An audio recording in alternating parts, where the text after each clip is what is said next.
Vos lèvres profèrent le mensonge. Votre langue fait entendre l'iniquité. Veuillez vous asseoir. Ce soir, j'aimerais vous exhorter pendant quelques moments, vous parler un peu. Afin de vous donner une opportunité de prier d'une manière orientée. Nous sommes le 27 décembre. Le dimanche, on va être le 29 décembre.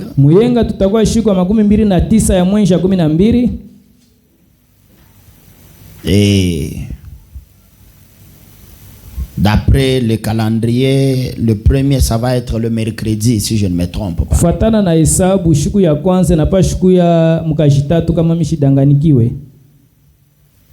Ça veut dire que le mercredi de la semaine prochaine, nous serons en 2025, une nouvelle année.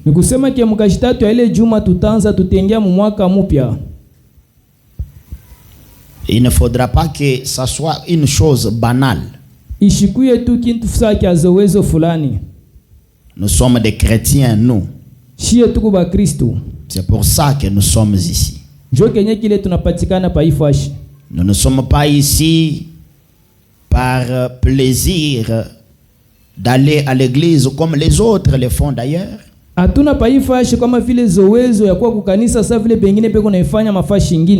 Et par habitude. Nous allons à l'église, nous venons ici à l'église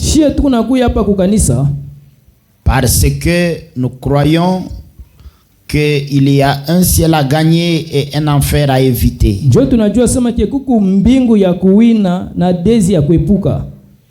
Et que l'âme se nourrit de la parole de Dieu et de la prière. Voilà les raisons qui nous amènent à l'église.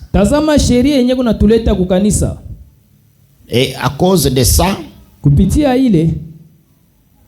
on ne devrait pas forcer quelqu'un ni le rappeler d'aller à l'église.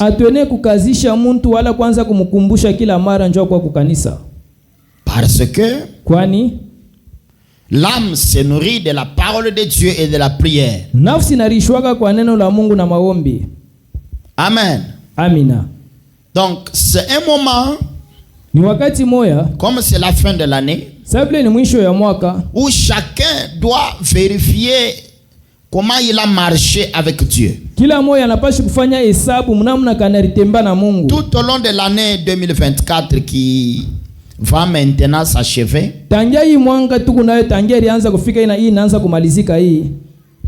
ne soyez pas comme des animaux qui marchent sans but, sans objectif. Mais un enfant de Dieu doit avoir un cahier, un carnet dans lequel il a écrit les objectifs qu'il veut atteindre dans une année. Sur le plan spirituel, vous voulez atteindre quel niveau spirituel? Vous voulez vaincre quoi dans votre vie? Vaincre. Vous êtes, vous là, vous connaissez votre vie? Vous connaissez les péchés que vous commettez? Vous connaissez la manière que vous marchez? L'épouse de Jésus que Jésus viendra enlever, ça ne sera pas une épouse avec tache ou ride.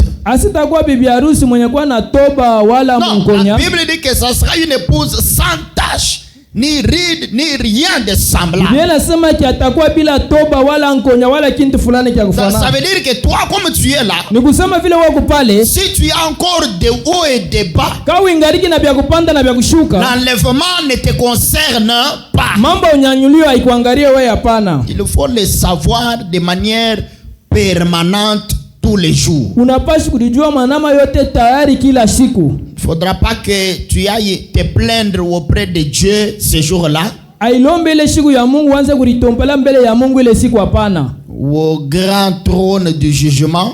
Ukile kiti kia enzi kia hukumu. Tu te mets là-bas à accuser les autres. Unaweka pale unaanza kustaki bengine. Comme quoi c'est elle ou c'est elle qui m'a empêché d'être un bon chrétien. Wala ni ule njari nishindisha kwa Mkristo mwema. La responsabilité de ton âme bujito bwa nafsi yako est déposée uniquement entre tes deux mains à toi. Bukutu yulu ya mikono yako wewe mwenyewe. Il n'y a pas quelqu'un qui va répondre à ta place. Hakuna ule tajibu pafashi yako. Il n'y a pas un frère. Hakuna ndugu atambo. Il n'y a pas une sœur. Wala dada. Il n'y a pas une maman. Wala muzazi. Il n'y a pas un papa. Wala baba. Même le pasteur ata pastori ne répondra pas pour ton âme. Ashitajibu njoo nafsi yako. Dieu, il t'a donné l'âme là. Mungu alikupatia ile nafsi ile. Toi, weye, comme gestionnaire de ton âme. Kama vile mwangalizi wa ile nafsi yako. C'est toi de décider. Ni wewe ndio kubeba mipango. Des choses que tu voudras faire à ton âme. Bintu bila unapaswa kutendea kwa nafsi yako. Si tu dis je refuse de soumettre mes yeux à telle ou telle chose. Kama unasema mimi nakataza mencho wangu kuangalia kwa hii bintu na hivi. Cette personne ne va te fouetter pour ça. Hakuna le muntu atakufiapula mfimbo juu ya ile. Si tu refuses de boire certaines choses, kama unakatala kuna bintu mwa bingine, personne ne va te mettre en prison. Hakuna ule atakuweka mungereza. Si tu refuses de fumer, kama unakatala kufuta, c'est toi qui décides. Ni wewe ndio unabeba mipango. Si tu décides d'insulter ou de faire des choses, kama unabeba mipango ya kuchambula wala kufanya bintu bingine, décide de voler, kama unabeba mipango ya kuiba, c'est toi.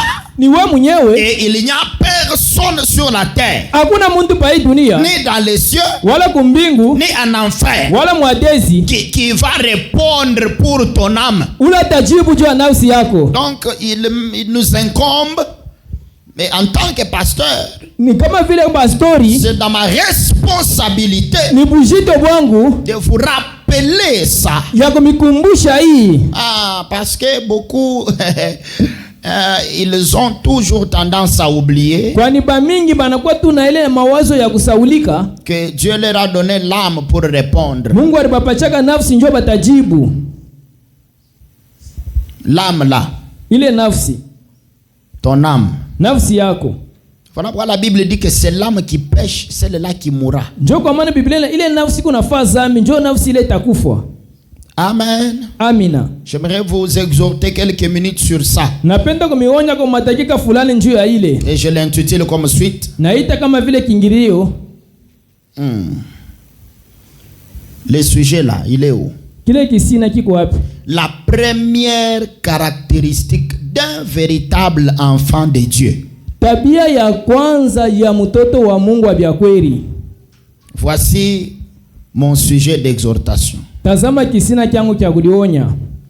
La première caractéristique d'un véritable enfant de Dieu. Tabia ya kwanza ya mtoto wa Mungu abya kweli. La première caractéristique d'un véritable enfant de Dieu. Tabia ya kwanza ya mtoto wa Mungu abya kweli. Il y a plusieurs caractéristiques d'un véritable enfant de Dieu. Kuko matabia ya mingi ya kweli ya mtoto wa Mungu. On peut découvrir un enfant de Dieu de plusieurs manières. Tunaweza kufumbula mtoto wa Mungu manamna ya kuachana. Mais la première, ya kwanza, tabia ya kwanza par laquelle on sait que ça c'est un enfant de Dieu. Kwa ile peko navumbulia kusema ke huyu ni mtoto wa Mungu. Celui-ci n'est pas un enfant de Dieu. Huyu ashina mtoto wa Mungu. La première caractéristique d'un enfant de Dieu, tabia ya kwanza ya mtoto wa Mungu, c'est la capacité à se repentir. Ni ile uwezo ya kutubu. La première caractéristique d'un enfant de Dieu, tabia ya kwanza ya mtoto wa Mungu, un véritable enfant de Dieu, mtoto wa kweli wa Mungu, c'est la facilité de se repentir. tayari njoo kutubu kila mara, de reconnaître ses torts, na kutambua nkosa yake, et de le dire na kuisema clairement, wazi wazi, j'ai fait ça, nilifanya hiki, j'ai fait ça. nilifanya hiki.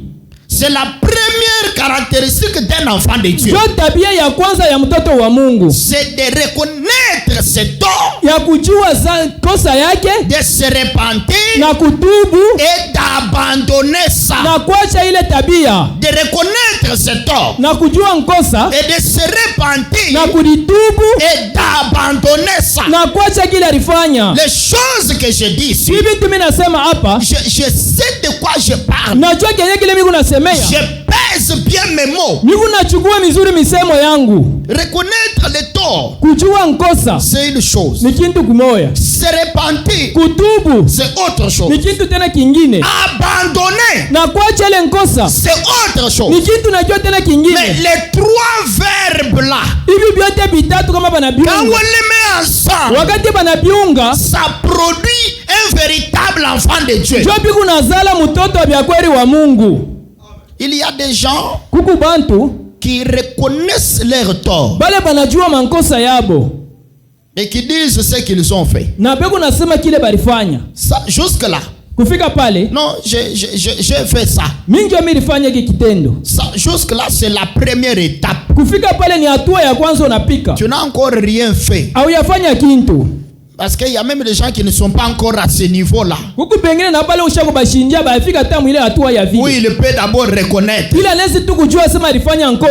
première étape, c'est d'abord de reconnaître.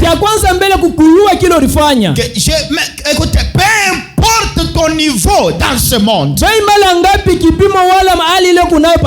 tu sois pasteur ou pas, si tu as tort, tu dois le reconnaître et dire ce que tu as fait.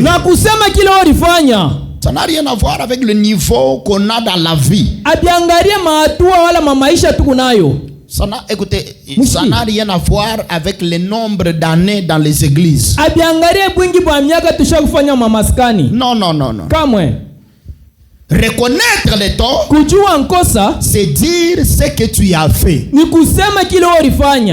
Reconnaître les torts, c'est dire ce que tu as fait. Tu peux le dire devant les êtres humains. Tu peux aussi le dire devant Dieu. Ça dépend